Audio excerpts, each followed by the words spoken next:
So ayun na nga, nandito tayo sa isang oval para mag-jog sana, 2 AM.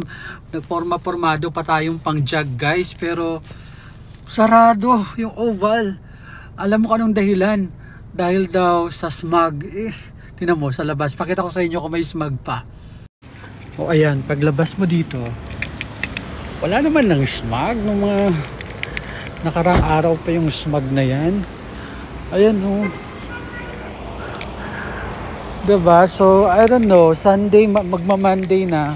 Actually, Monday na ngayon, 2 AM. Pero, ayan nga, pagkitingnan mo, nakalagay, Marikina Sports Center is temporarily closed as preventive measure against the health risks posed by smog. Wala naman ng smog. Nung nakarang araw pa yun, dapat nag-open na sila ngayong Sunday. Pero sarado. Sayang naman yung pagbihis-bihis ko ng pantakbo. Tingnan nyo naman, oh. Oh. Diba? Nakapantakbo tayo, oh. Oh, ganyan pa tayong suot, oh. Ayan, oh.